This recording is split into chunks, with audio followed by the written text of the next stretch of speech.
we will wait for them sa pag-resume natin ng study natin, ng series natin sa Book of Ephesians. And this morning, I would like to preach on from book, one of my favorite books in the Bible, the Book of Hebrews, and one of my favorite topics. The Bible says, ang Bible nagsasabi that we are pilgrims in this world. Pilgrims in this world. What is a pilgrim? A pilgrim is a person who journeys, especially a long distance in some foreign lands. That is a pilgrim. Manlalakbay.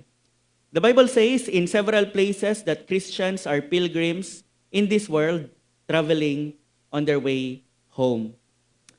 In 1678, ang Puritan na si John Bunyan, while he was imprisoned because he would not stop preaching the gospel, and so that time against ang government nila sa kanyang pag-preach, the way he preaches the gospel, against sila sa gospel, and so nilagay nila si John Bunyan sa prison. And John Bunyan, there in prison, wrote his classic book, The Pilgrim's Progress. It is an allegory of the Christian life as one of a pilgrimage. Ever since, it has become one of the best-selling books of all time, The Pilgrim's Progress. It is a book loved by Christians. In fact, next to the Bible, it is the second best-selling book in the world. If you have not yet read Pilgrim's Progress, I encourage you to grab a hold of that book. Pwede lang makabili sa Shopee online and read that book. That book became valuable to many Christians because it reminded them that they are pilgrims in this life, traveling to a world that God has prepared for them. It is that we are pilgrims is a theme constantly repeated throughout the scriptures, throughout the Bible.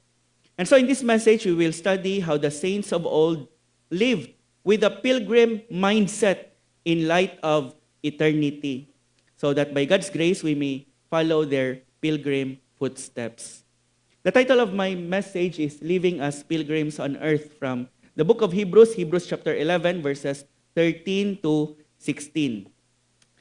Walang may nakakaalam kung sino ang author ng book of Hebrews, but we know that the author is the Holy Spirit Himself. And so this is what the infallible, authoritative Word of God says to us. Hebrews 11, 13 to 16. I would like to request everyone to please stand as we read this passage.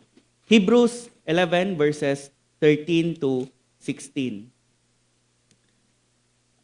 This is called the Faith Hall of Fame, in which na-mention dito ng writer si Abel, how he lived by faith, si Abraham, si Noah, si Sarah, and other mga Bible characters famous for their faith. Verses 13 to 16, this is what the Word of God says. These all died in faith, not having received the things promised, but having seen them and greeted them from afar, and having acknowledged that they were strangers and exiles on the earth. They lived by faith, pero hindi sila yumaman, hindi naman sila naging prosperous. They lived in faith, not having received the things promised, but they were happy because they have seen the promises of God from afar, and they have acknowledged that they were strangers and exiles on the earth. Verse 14, for people who speak thus make it clear that they are seeking a homeland. If they had been thinking of that land from which they had gone out, they would have had opportunity to return. But as it is, they desire a better country, that is a heavenly one. Therefore, God is not ashamed to be called their God, for He has prepared for them a city. Let's pray. Lord, we pray that the lives of these saints who consider themselves as pilgrims, strangers on this earth, Lord, will become our lives as well.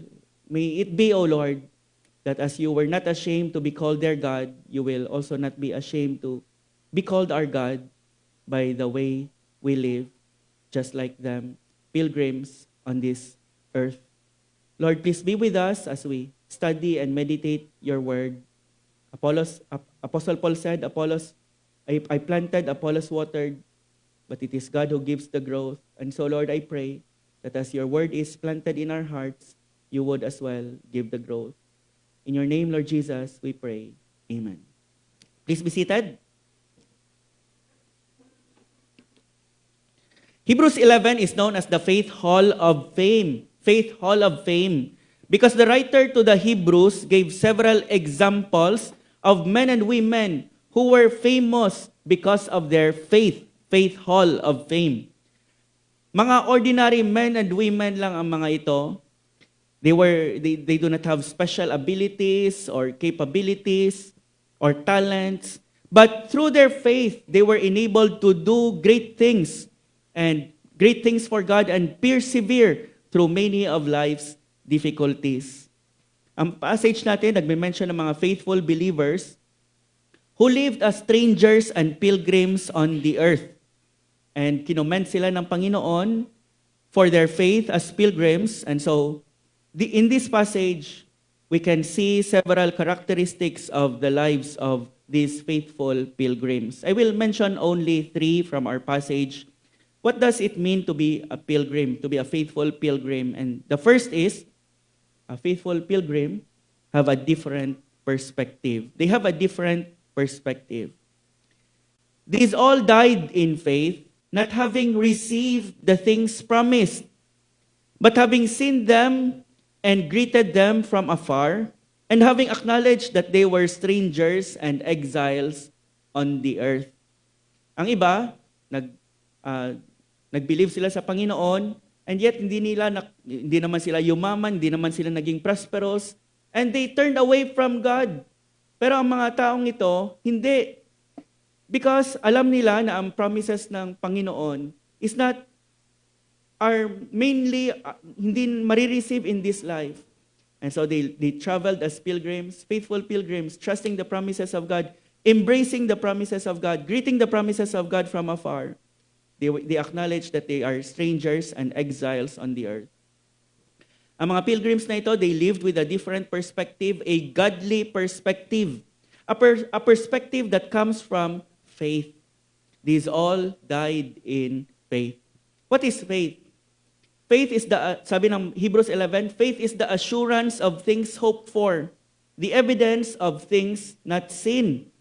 Meaning to say, ang mga believers na ito, they lived with the confidence in God's promises, even if they have not seen those promises yet. That is faith. Hindi mo pa na-receive, but you are hoping for it. You are confident that you will have it, you will receive it, trusting that God never lies and He is ever faithful to fulfill His promises.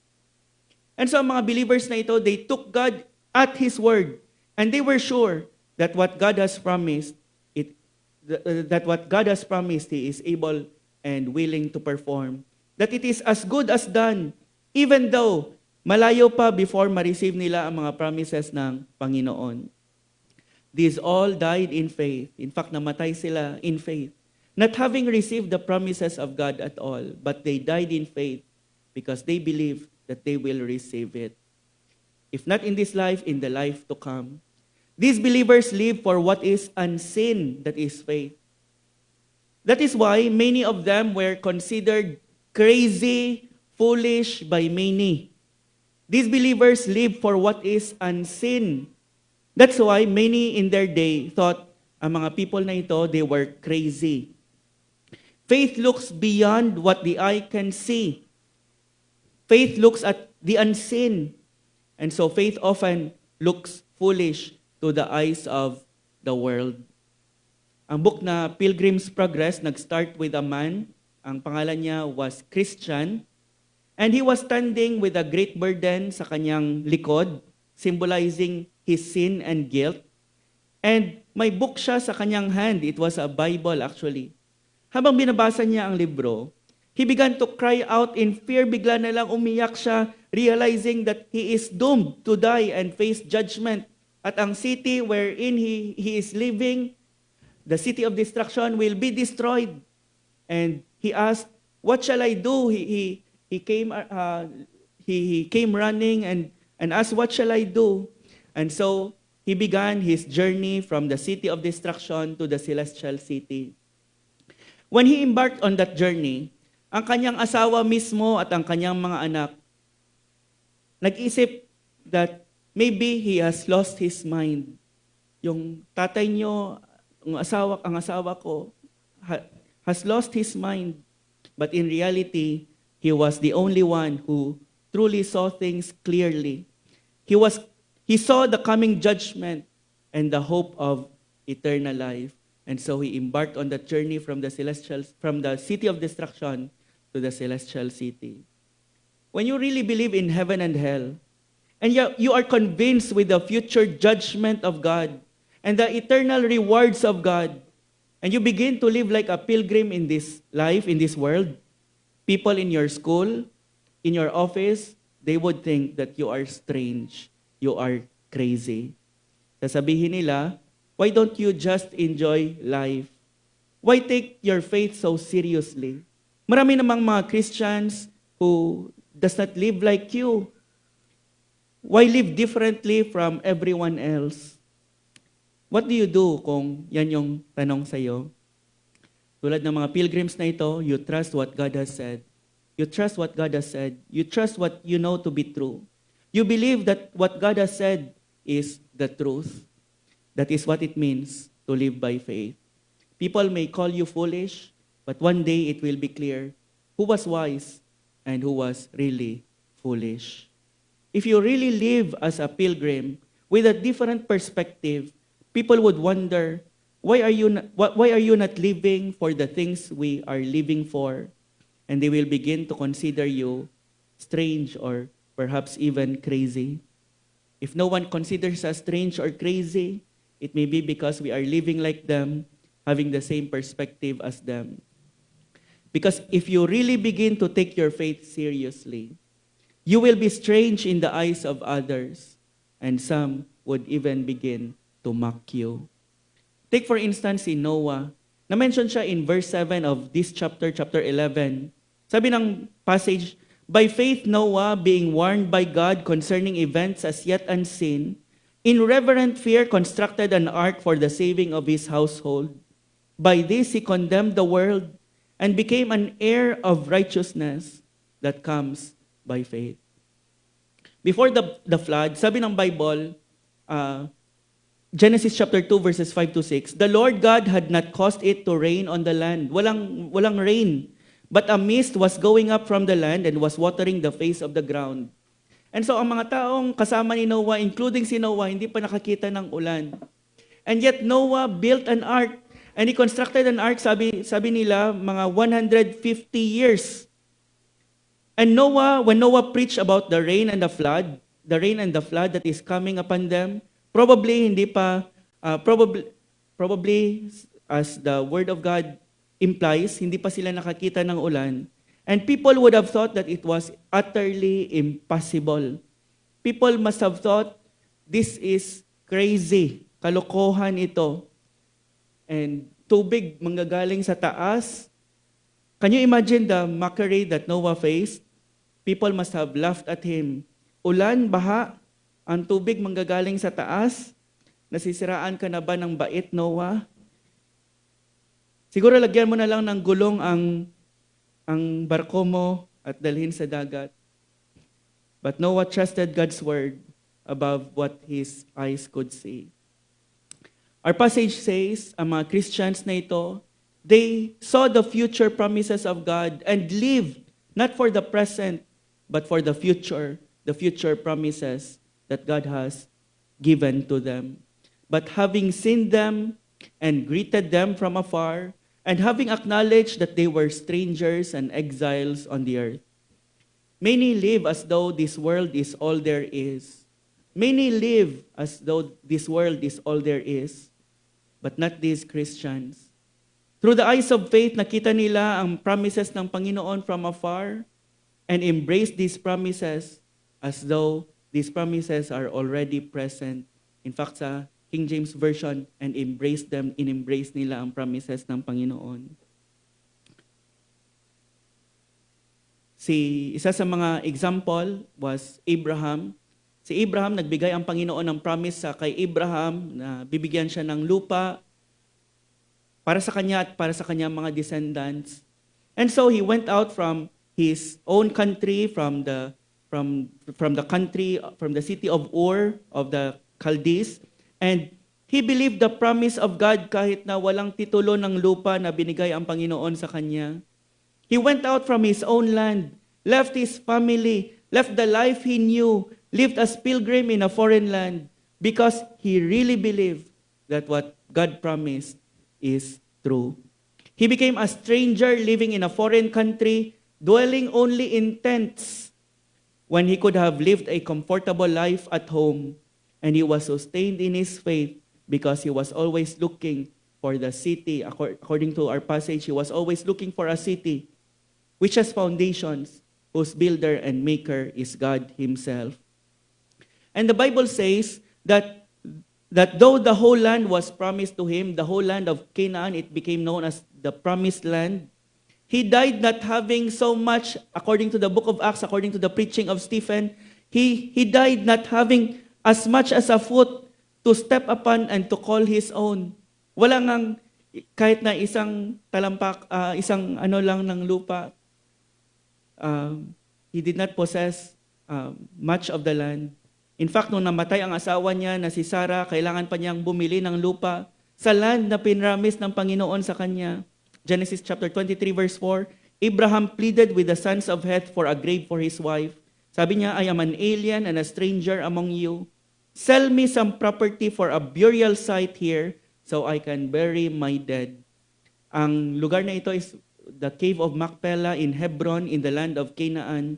Hindi si Abraham nagsabi na binigay ng Panginoon sa akin ang lupang ito, alis kayo dyan, gagawin ko tong lupang ito na libingan ng asawa ko.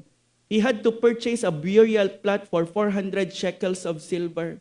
Hindi siya nagsabi na binigay ng Panginoon ang land na ito sa akin, pero bakit kailangan ko pang bilhin? It seems that God is not true to His promise. He really believed that God will give me this land.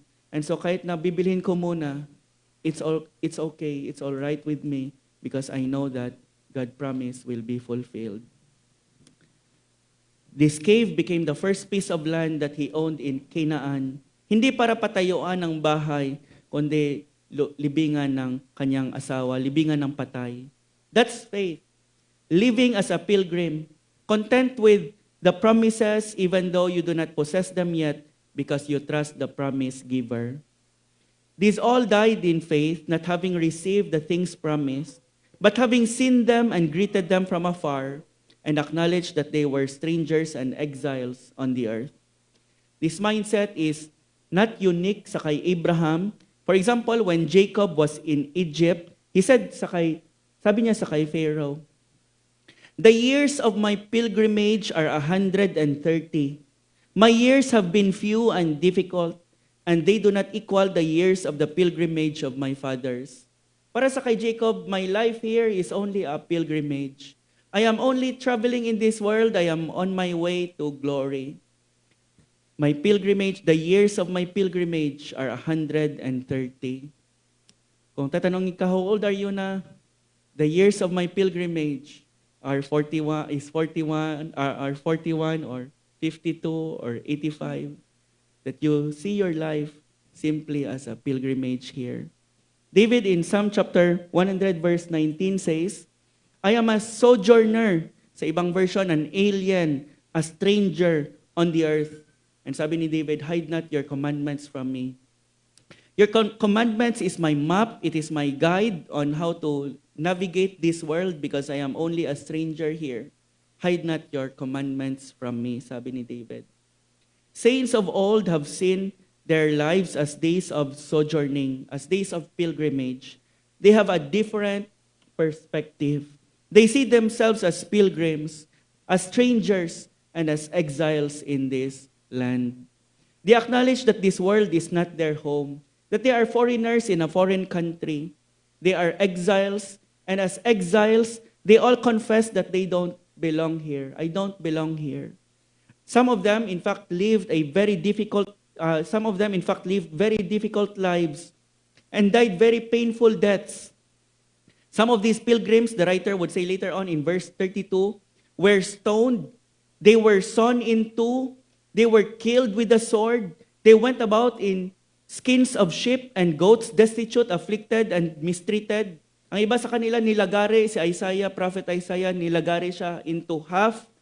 Some of them were stoned, binato. Ang iba sa kanila, pinatay gamit ang sword. And iba sa kanila, walang ang damit. And so they went about in sheepskins and goat skins. And yet they were content because they saw themselves simply as pilgrims in this life. Pilgrims lang sila sa buhay na ito. They did not curse God and say, hindi ka naman totoo sa mga promises mo. Hindi naman kami nagkapera, hindi naman ka... In fact, baligtad pa ang nangyari sa amin. We experience a very painful death, a very painful life. We are suffering. And yet, they believe that God's promise is true despite of that because they are living by faith. Para sa kanila, that is all right because they are strangers in a foreign country. A foreigner can easily face mistreatment in foreign land. A foreigner living in another country can suffer. Pero alam niya na time will come when he or she will be finally home and his suffering or her suffering will end. And so they endured mistreatment because they believe they will come home shortly. And when they are home, they know that the joys of heaven will make full amends for all the pains and losses and crosses that they have faithfully borne in the days of their earthly pilgrimage.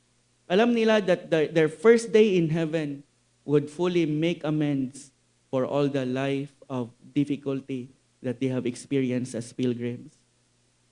Many people live as if this world is everything, but not these believers. They had a different perspective. They hoped in different things than the world is hoping in. Their hope is not in money, but in their master. Their hope is not in comfort, but in Christ. Their hope is not in their bank accounts, but in a better country. Their hope is not in possessions, but in the promises of their God. In commenting on 1 Peter chapter 3, verse 15, be prepared to give an answer to anyone who asks you to give a reason for the hope that is in you. Sabi ni John Piper, he once asked, do you know why nobody asks us about the reason for the hope that is in us? He said, because we hope in the same things they are hoping in. But if you really live differently with a future hope, perhaps your office mate or your classmate might ask you, why are you living so differently? Bakit iba ang life mo? Parang iba ang hope mo, iba ang perspective mo. Oh, may the Lord enable us to have a hope that is different from what the world is hoping in, because their hope will soon perish. Their hope will end in the grave, but Christians have a hope that will endure beyond the grave. Si William Borden, he was an heir to the Borden family fortune. He was very wealthy. In fact, when he was 16 years old, his parents gave him a present. Alam niyo kung anong present sa kanya, gift sa kanya ng parents niya?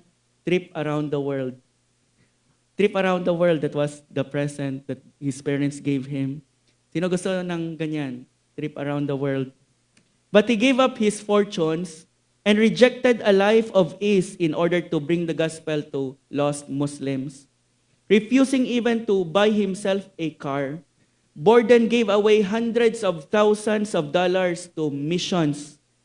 After only 4 months of zealous ministry in Egypt, ministering among the Muslims there, sharing the love of Christ to them, he contracted spinal meningitis and died at a young age, at an early age of 25. 25. Sino ang 25 dito? He was 25 and he was in Egypt, sharing the gospel and the love of Christ to the Muslims there. And he died, not having received the promises of God. Borden's grave is in Egypt, and it has a beautiful epitaph. After describing his love and sacrifices for the kingdom of God and for the Muslim people there, The inscription ended with this phrase: apart from faith in Christ, there is no explanation for such a life. Apart from faith in Christ, there is no explanation for such a life. They pondered his life, pinag-isipan nila, what would cause a person to live like this, give up everything and live like this? And they came up with a conclusion. Apart from faith in Christ, there is no explanation for such a life. Ma-explain ba ang life mo in some other way? May it be that it will be said of us as well. This person gave up everything because of his faith. Apart from faith in Christ, there is no explanation for such a life. It is the same with these believers in Hebrews chapter 11.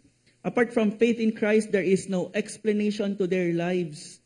They did not receive the promises of God, much of them anyway, but they continued to love Jesus and follow him as a pilgrim because they were persuaded that he is real and his promises are true. They were freed from the love of this world and the love of money and the love of possessions, and were enabled to live radical lives because they acknowledge that in this world they are only passing through, and they have in heaven an inheritance that is imperishable, undefiled, and unfading, kept in heaven for them. Brothers and sisters, we will die this way too, not having received the promises of God, many of them, but which we will enjoy in eternity. And the question is, will we trust him so that we will not live to accumulate, but live as exiles in this world, so that it will also be said of us, these people of GCBC, these people of gospel community, they all died in faith. They all died in faith. Sana maisulat din sa mga epitaphs natin, one of these days or years, apart from faith in Christ, there is no explanation for the way they live their lives. How can you live this way? The first is immerse yourself in the Word of God. Faith comes by hearing, and hearing by the Word of God. That's where faith comes, hearing and hearing the Word of God. And asking God, Lord, as I read your Word, increase my faith. Increase my faith. That is the prayer of the disciples. Lord, I believe.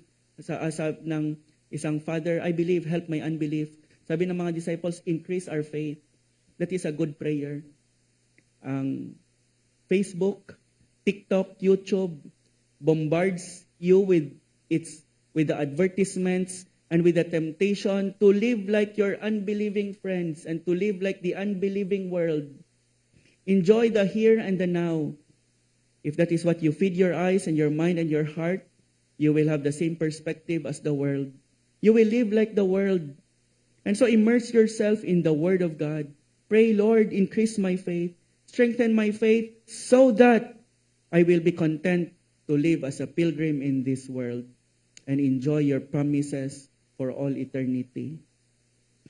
Do you see yourself as a pilgrim in this world or as a permanent resident in this world? One of the ways we will be encouraged to see ourselves as pilgrims is to read good biographies of Christian saints. Ito ang ginagawa ng writer to the Hebrews in chapter 11. He is presenting men and women whose faith we can imitate. Men like Noah, Sarah, Abel, Moses, and even unknown saints who lived and died as faithful pilgrims. And so read good biographies of Adoniram Judson, Judson Taylor, Gladys Aylward, Amy Carmichael, Lottie Moon, Jim Elliot, Eric Liddell, John Patton. These are some of my favorites. And there are many of them. People who choose to live different than how their own generations live and made a difference for Christ and for His cause and made a difference in the lives of people, impacted the lives of other people for eternity. Lord willing, we will place some biographies sa little library natin sa likod so that you may read the lives of these saints and imitate their faith. And as you read the biographies of these Christian saints, Pray that God would enable you to live like them. And have a different perspective. Firstly, pilgrims live with a different perspective. They have a different mindset. They consider themselves simply as a traveler in this world, traveling to the world to come. Do you see yourself as that? Do you have that perspective, that mindset? Or para sa iyo, permanent resident ka in this world? Secondly, a different perspective. Secondly, a different pursuit. For people who speak thus, make it clear that they are pursuing a homeland. If they had been thinking of that land from which they had gone out, they would have had opportunity to return. Pilgrims have a different pursuit. They are seeking a homeland. People who acknowledge that they are strangers and exiles make it clear that they are seeking a homeland. Ang word na make it clear dito, they make it visible to the watching world. That is what it means. To the watching world, they make it visible through how they live, that they are seeking a homeland, that this world is not their home. They are pursuing a homeland. The way they live their lives is exhibit A, that they are seeking a different country. They live different lives which testify to the fact that they are simply exiles here on earth. Simply watching their lives, the way they live, gives a clear message that they are only pilgrims here in this world. They are pilgrims only here in this world. 2 weeks ago sa prayer meeting, na bless ako sa testimony ni Ate Eileen. Binanggit ni Ate Eileen na nung nandun sila sa Abu Dhabi, they lived as expats. There is a mindset that they are not yet home. And so the kind of life that you would live as an expat would be different than the locals. Kung may bahay ka, hindi mo i-decorate ng sobrang ganda kasi iiwan mo lang naman. Hindi ka bibili ng mamahaling mga rugs. In the same way, in this world, mga expats tayo. Expats. Hindi tayo. This is not our permanent home. As believers, we are living on a temporary visa. Hindi ang world na ito ang permanent residence natin. Philippians chapter 3 verse 20, for your citizenship is in heaven, from which you await a Savior. Your citizenship is in heaven. If you look at your passport, your citizenship is Philippines. But if you look at your Bible, your citizenship is in heaven. You have a dual citizenship. One day, ang visa natin dito mag-i-expire. And we will all go home. Squatters lang tayo dito. We should not build something permanent here kasi squatters lang tayo. We need to keep reminding ourselves that this world is not our home. At least ang present world na ito kasi i-burn pa ng Panginoon and i-recreate ng Panginoon. God will still have to recreate this world. And so this world is not yet our home. And so we should constantly cultivate a longing for our true home so that we will not be at home in this world. We will not be at home in this world and rather we would pursue a different homeland. Ang mga Christians na ito, they were never at home in this world. Never at home in this world ang mga Christians na ito. Maraming mga tao ang okay na, kontento na, at home na sa sanlibutan ito with all its riches, with all its pleasures. But ang mga Christians na ito, they see this broken, fallen, sin-stricken world, even with all its beauties, as all temporary. They say, I am only here in passing. I am journeying to my true homeland, to my true country, the country that God has prepared for me. They were constantly feeling homesick for their true country. They saw everything here as temporary because they were seeking a homeland. They have a different pursuit, a holy pursuit. Their lives make manifest that they pursue different things than what this world pursues. Ang iba nag-a-accuse sa mga Christians of being so heavenly minded that they are of no earthly good. Sabi nila, if you are so earthly minded, you will be of no earthly good. But not these believers. On the contrary, their being heavenly minded resulted in their being much of earthly good. Their being pilgrims resulted in a life of self-denial and service to others. Their being heavenly minded kept them from accumulating things and instead made them willing to spend and be spent for Christ and for others. They were engaged with the world in one sense so that they became salt and light of this world, but they see to it that their hearts are never left in this world. Isa sa mga shortest verse sa Bible is, remember Lot's wife. Sa Luke, hindi ko matandaan ang exact na verse. Remember Lot's wife, 3 words. Pinaalis sila ni Lot and ng kanyang asawa, ng kanyang family from Sodom. Umalis ang asawa niya pero iniwan niya ang heart niya sa Sodom. And so he looked back and became a pillar of salt. Remember Lot's wife, 3 words, but very important. Ang mga Christians na ito, they were engaged with the world in one sense so that they became salt and light, pero hindi ang hearts nila nandun sa true home country nila. They were in the world but not of the world. This is what C.S. Lewis said in Mere Christianity. If you read history, you will find that the Christians who did most for the present world were just those who thought most of the next. The apostles themselves, who set on foot the conversion of the Roman Empire, the great men who built up the Middle Ages, the English evangelicals who abolished the slave trade, all left their mark on earth precisely because their minds were occupied with heaven. If you are heavenly minded, you will be of much earthly good. They were seeking a better homeland, and so they were free to hold the things of this world loosely. They did not cling to their possessions as something to really keep and grasp and hold on to. They knew that this world was not their home, so they could give freely, they could share generously, and they could surrender possessions gladly. The passage says that if they had been thinking of that land from which they had gone out, they would have had opportunity to return. Their situation and their lives before may have been so much better than the lives they are having as pilgrims, so that many times they may have been tempted to return. Especially kung palagi sila nagsuscroll ng Facebook nila. But God and His promises held them back. God and His promises have been so real to them that they dared not return. If they set their eyes on this world and the things of this world, they can easily return. That is easy to do. They have to constantly set their minds and affections on things above and not on things here below.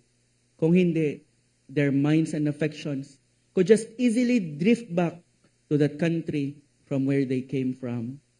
It is the same with us. If we set our hearts in this world, we would easily fall in love with this world. That is why sabi ni John, love not the world nor the things of the world. If any man loves the world, the love of the Father is not in him. For all that is in the world, the lust of the flesh, the lust of the eyes, and the pride of life is not from the Father, but is from the world. And the world is passing away, including all its desires, but the man who does the will of God abides forever. We are commanded not to love this world because of the simple reason that we are often inclined to. We find this world attractive with all its deadly pleasures and all its fatal attractions. We find this world attractive. And like Lot's wife, oftentimes we are tempted to look back. What was said of Demas should cause us to plead to the Lord to free us from the love of this world. Demas was once a faithful companion of the Apostle Paul. If he is here in GCBC, he would have been a deacon or a preacher here. But he left the Apostle Paul. He was with the Apostle Paul in his first imprisonment, but he left the Apostle Paul during his second imprisonment. At ano ang rason? Sabi ni Apostle Paul kay Timothy, Demas has forsaken me, in 2 Timothy, his last letter. Demas has forsaken me, having loved this present world. Having loved this present world. If Demas, who had been an associate of the Apostle Paul, a close associate of the Apostle Paul, can do that, sino tayo who would say, I can never do that, I will never do that? He gave up the infinitely better future world that God promised because he fell in love with the present. That is why Peter had to remind the scattered Christians in 1 Peter of their real status, strangers and exiles. Sabi niya, "Dearly beloved, I beseech you as strangers and exiles, abstain from fleshly lusts which war against the soul." Abstain from fleshly lusts which war against the soul, as strangers and exiles. As strangers, as pilgrims, let us cultivate a holy pursuit of God and heaven in such a way that we are not entangled with the things of the world. Sabi ng passage natin, they make it clear by the way they live that they are seeking a homeland. Are you seeking a homeland? Or at home ka na sa world na ito? You are at home in this world. Or are you seeking a homeland? If you are seeking a homeland like these believers, do you make it clear by the way you live? That others will see the way you live and say na she is seeking a homeland. She is seeking for other things. My pursuit is not the same as his pursuit. Can others see that you are not living for this world? That you are living for eternity? Is your life exhibit A that you have a different pursuit? That you do not pursue what the world pursues. You pursue what God has in store for you. If you pursue what this world pursues, the world is passing away along with its desires. One day when we will be laid to the grave, all our hopes and our desires will also be laid in the grave with us. But if our pursuit is heaven, if our pursuit is the promises of God, we will enjoy it for eternity. Last week, I have told you of John Wesley. I have to tell you another story of John Wesley. May isang tao, may isang very wealthy na person who took John Wesley sa kanyang home and sa kanyang place, and the man showed him his vast estate. Pinakita niya sa kay John Wesley ang kanyang lands, ang kanyang fields, ang kanyang barns. Sabi niya, "Look at all this that I own. That I own that, I own that, I own that." Sabi niya, "I have possessions there," sabi niya. And si John Wesley, he asked, sabi niya sa kay John Wesley, "Well, Mr. Wesley, what do you think?" Sabi niya. Wesley paused and then quietly pointed upward and said, "But sir, how much do you have there? How much do you have there? You have so many things here. How much do you have there?" And the question struck like an arrow. The man had spoken much of his wealth on earth, but John Wesley reminded him of the greater question, his treasure in heaven. How much do we have there? May it be that we will lay for ourselves treasures in heaven, where moth does not corrupt nor thieves break in and steal. All our treasures here will be corrupted, but not if our treasure is in heaven. Pilgrims live with a different perspective. Secondly, they live with a different pursuit. They are pursuing a homeland. And thirdly, they live with a different passion. I got that from the word desire. But as it is, they desire, this is their passion. They desire a better country that is a heavenly one. Therefore, God is not ashamed to be called their God, for He has prepared for them a city. They desired a better country. Ang word na desire literally means to reach after, to stretch towards something, which implies a strong yearning of the heart, a longing. It is a passion that is burning within them. They are passionate for their heavenly country.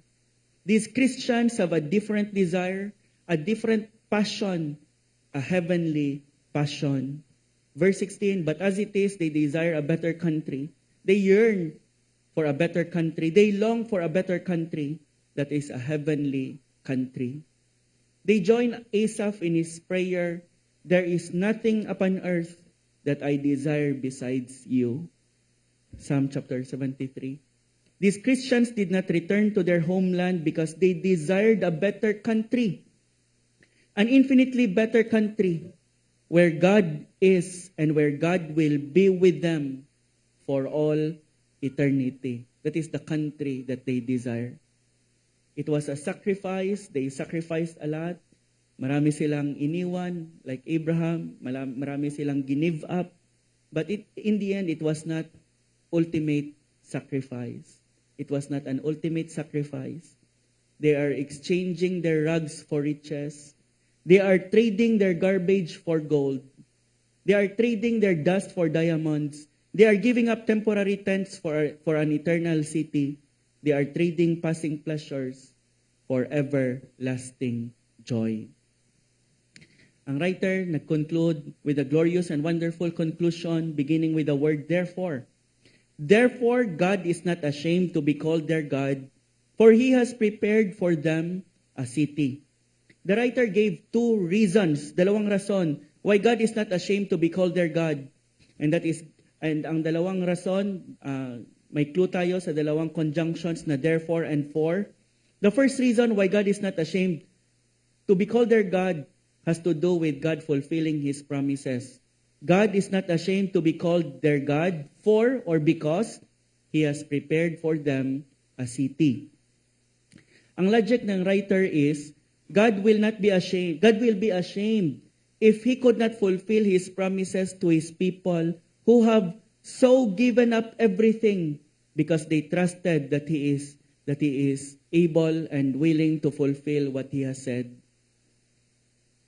Magiging ashamed ang Panginoon if hindi niya ma-fulfill ang kanyang mga promises sa mga taong ito na nag-trust sa Kanya and give up their all. But no, sabi ng passage natin, God in His wisdom and God in His power, in His omnipotence, will see to it that He would not be ashamed by giving these people His promises. This means that that God's glory is at stake if He has not prepared for His people a city. If He cannot deliver what He has promised, mahihiya ang Panginoon. He will be ashamed to be called their God. Meaning to say, He is laying His honor, His glory, His worth, His shame on the line. If He is not able to deliver His promises to His trusting saints, His trustworthiness, His honor, His glory would be put into question. And He would be shamed, eternally shamed, if He cannot fulfill His promises to these trusting saints. But God is not ashamed. God will not be dishonored. Why? God will not be humiliated. Why? Because He has prepared for them a city. He has prepared for them a city. And just as little side note, may mindset tayo minsan na ang pinrepair ng Panginoon sa atin sa heaven ay lulutang tayo sa mga clouds, tapos tulad ng mga angels na matataba ang tiyan sa mga picture, maggigitara or mag-harp. That is the mindset that we have when we think of heaven. No wonder many are not looking to this homeland. Pero sabi ng Bible, God has prepared for them a city.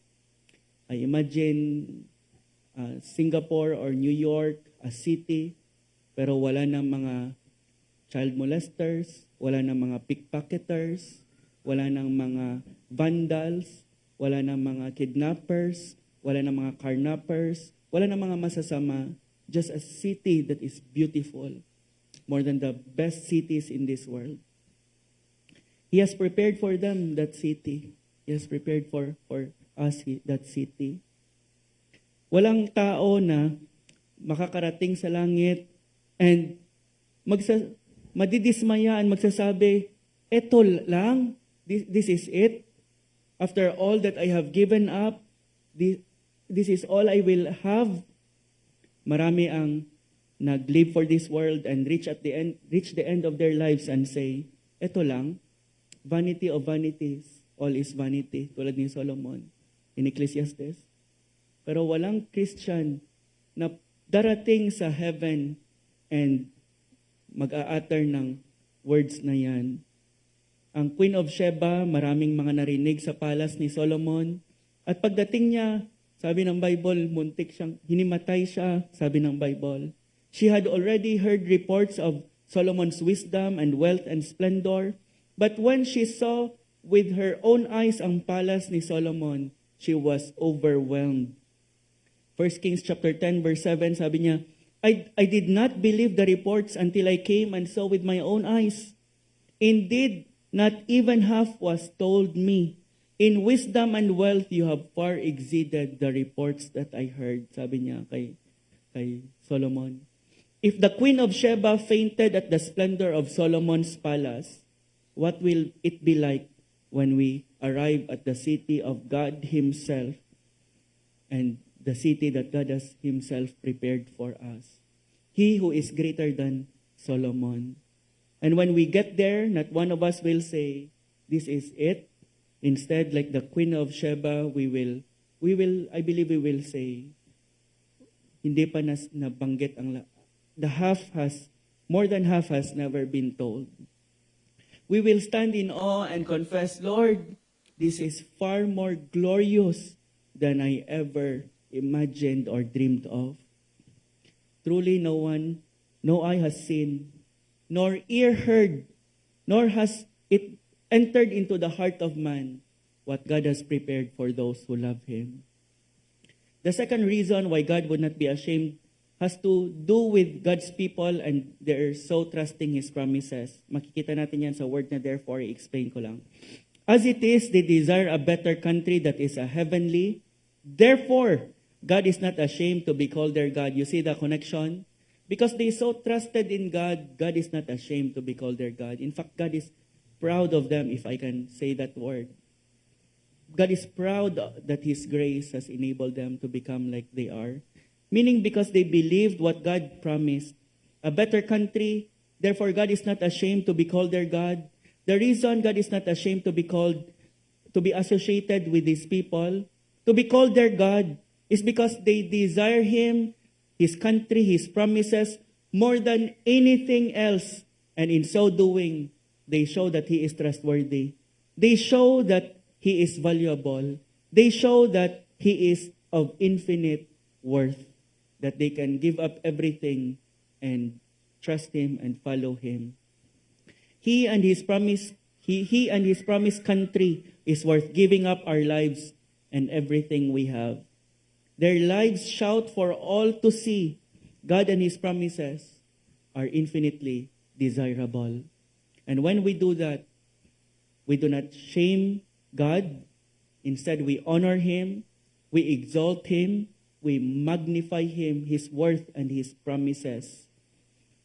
Do you want God not to be ashamed of you when you meet Him? Desire Him, desire His city, prefer Him and what He offers than what this world offers. Desire His promises more than what sin and the world and money promises. Desire Him, want His city, want His country, love Him, and love His promises. Live in such a way that you value God and everything He offers you now, and especially in eternity. And if you live that way, your life will not bring Him shame, and He will not be ashamed to be called your God. What a glorious thing it is to be able to meet the Lord one day and hear Him say, I am not ashamed to be called your God. I am not ashamed to be called your God. Imagine Him in heaven pointing before all the angels of heaven and say and declare, see this man, see this woman. He or she trusted me. He or she followed me. He or she has given up everything because of me. I am not ashamed to be called his God. I am not ashamed to be called her God. In fact, I delight, I am proud to be called his God. If God calls you today and you stand before his presence, this day, if God will take our lives, and we stand before his presence, can you say he will not be able to, he will not be ashamed to be called my God? Will he be honored? Will he be magnified?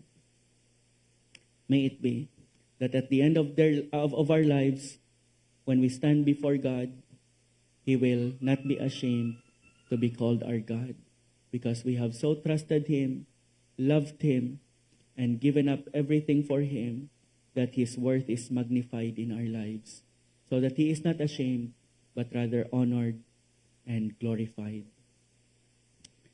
May it be that we will continue, that we will live our lives as pilgrims here in this world. May it be that we will not be at home in this world, but that we will continually long for, yearn, desire, and be passionate for our heavenly country. Sa renown, I said in the 1800s, the continent of Africa was called the white man's grave. Maraming mga missionaries, they came to share the love of God to the natives there and died within months or few years after their arrival. And yet many came, and the continent of Africa became known as the white man's grave. And some of them, it is said, some of them did not pack their belongings in suitcases but in coffins.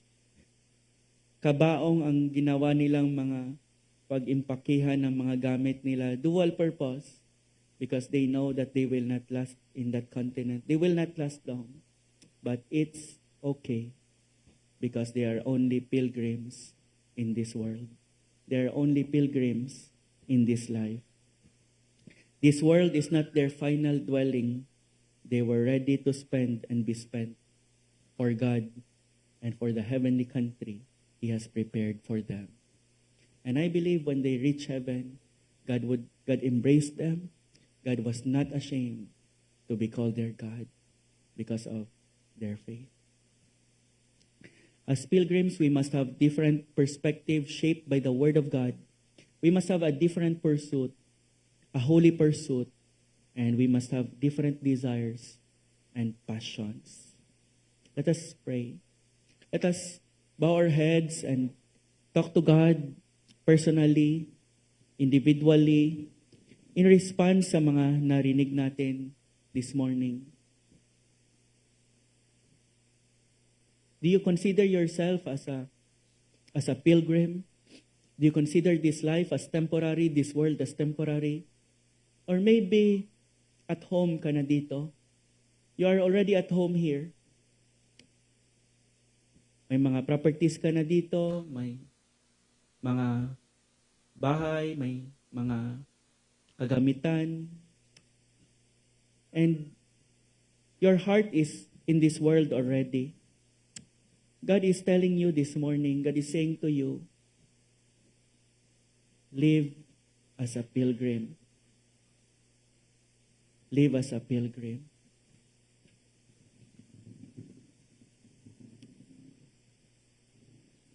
If you are here and you have not yet started the life of pilgrimage because Jesus Christ, wala ka pang relationship kay Jesus Christ. He is not your Savior. He is not your Lord.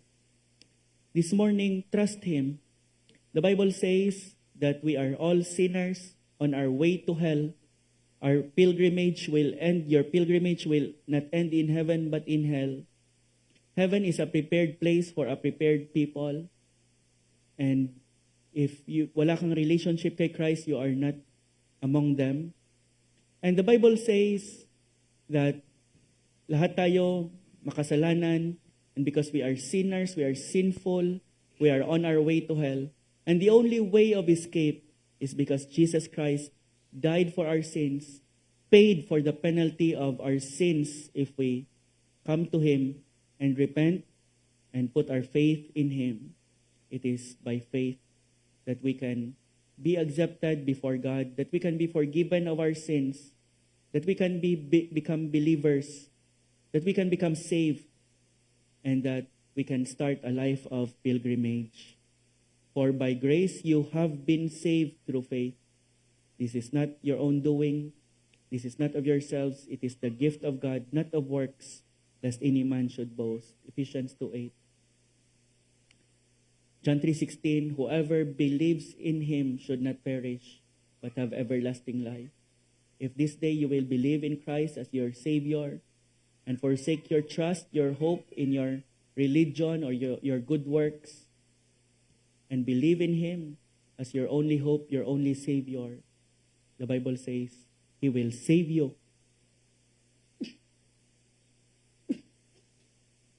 And you can begin to live a life as a pilgrim. Begin to live your life as a pilgrim. Lord, I pray that you will help us to be faithful pilgrims. Help us to consider ourselves as simply strangers and exiles in this world, so that we would live not for this world, but for the things of eternity. And as we are traveling, Lord, as pilgrims, we would bring as many as we can. We will share the gospel to others, especially our loved ones, especially our family members and friends, so that they too can come with us into the eternal city, celestial city that you have promised for us. And Lord, I pray for those who have not yet started a life of pilgrimage. They have no relationship with you yet. You are not their Savior. You are not their Lord. Lord, I pray that you will open their hearts this morning so that they would put their faith in Christ and in Christ alone, and so begin a life of a pilgrim. In Jesus' name we pray. Amen.